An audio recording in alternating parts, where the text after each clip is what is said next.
Hello again in this installment of Spiritual Wisdom. I'm grateful to all of you who follow me here and to this little community here on YouTube. And if you've been here before, welcome back. And if you're new here, welcome. My name is Nicholas and on my channel I talk about witchcraft, Wicca, paganism, self-love, crystals and magical properties, no matter of philosophical and spiritual topics. Today I'm going to be talking about bringing darkness and light together, bringing the light and the darkness together.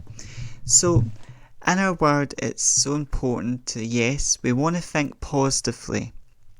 We want to have positive thoughts about ourselves, about money, and about life in general. We want to have that positive outlook. We do want to change, because if we change our mindset, then our emotions change and then our world changes. But on the other hand, we've got to acknowledge the darkness, and sometimes that's the bad things that happen in the world, sometimes that's our own inner darkness, because what we ignore only gets stronger. So we've all got fears, each and every one of us. We can't destroy those fears, but we can integrate them by acknowledging them, facing them head on. As we face our fears, they lose less power.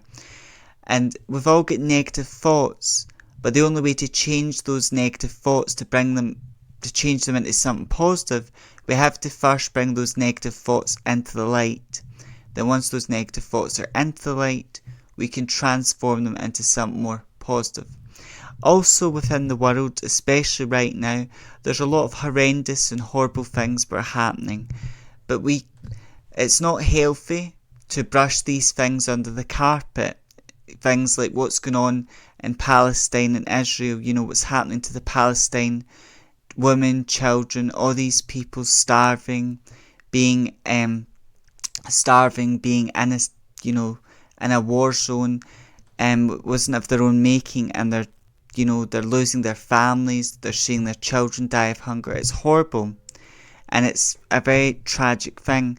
But it's not healthy for us to go, right, yeah, we're going to focus on being positive, like thinking good about ourselves, and then thinking good about money and focusing on our growth and the good, and just blacking out the problems in the world. That's not healthy, and it's quite an unbalanced view and an unrealistic type of view.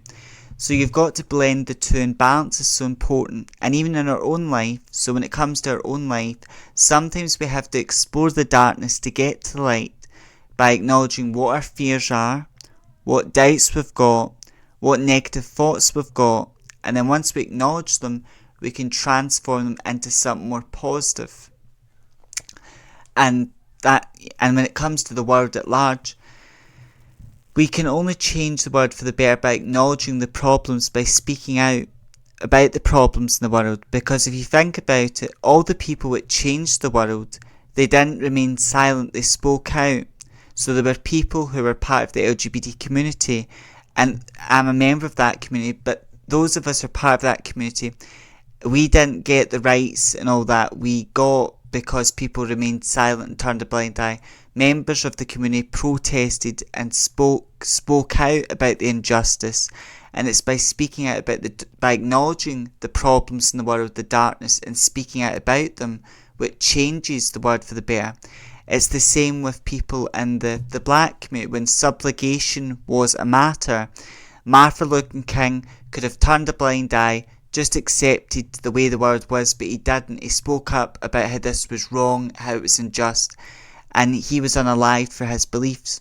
But him speaking out, him voicing his voice and him speaking out changed the world for the better and changed the law. And as the law changed, society sort of outlook changes, because protesters, activists, people who raise awareness, who shed a light on the dark problems in the world, it's the people that raise money or even just use their voice. It's these types of people which change the world. And when it comes to women's rights, it's been a man's world for many years, and men tried to control women, put women under the thumb.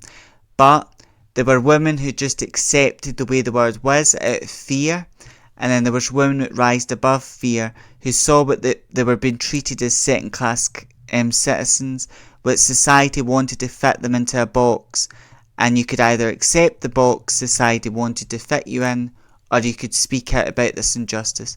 And the suffragettes, they fought for their rights, and thanks to their work, women in the Western world got the right to vote, the right to work, and they've changed the game for women in many ways. So it's ancestors, it's people who have done work in the past, people who have spoke out about the injustice. But though they did acknowledge the darkness in the world, the problems, these people had balance because they focused on their dreams, their goals, their beliefs, their values, and that was the light in their life. And the darkness was acknowledging the problems, the issues, and addressing them. And there's so much going on in the world. There's always been problems in our world, but these problems don't go away by turning a blind eye to them. And the darkness in the world does not go away by putting a curtain over it and turning a blind eye. The problems start to change in your own life or the world. We all have the power to change our life and the world, but we change our life by acknowledging our fears, our doubts, and integrating them, transforming them into something more positive and helpful. When it comes to the world's problems, we change the world by acknowledging the problems, speaking out about them, raising awareness, and using our voice to bring about change. And it's important to balance the light and the dark, because it's not good to just focus on only the good, the light, in your life or the world. It's good to focus on acknowledging both the light and the dark and bring them together. Now, dark doesn't always mean bad, because a lot of life begins in darkness. You plant a seed, or that a seed grows in the dark. A child in the mother's womb, that's a dark place. So dark and light are needed for balance, but more often not, and in the occult world and spirituality, when we talk about the dark side of things, it's more about the things we don't want to look at or we don't want to address.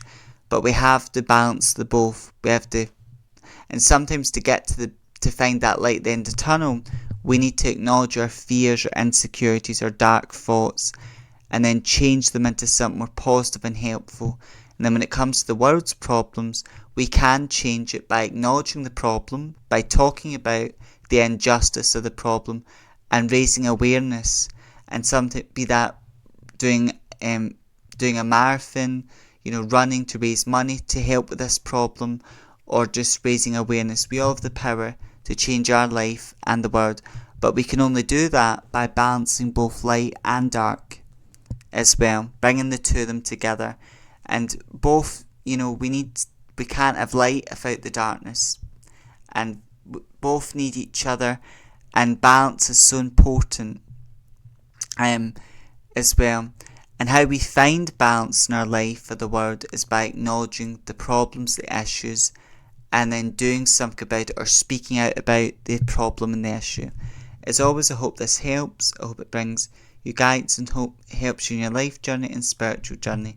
As always, stay safe, stay well, walk your spiritual path with pride, and if you're a practicing witch like me, stay witchy. Stay safe and well. May part, meet again. Blessed be.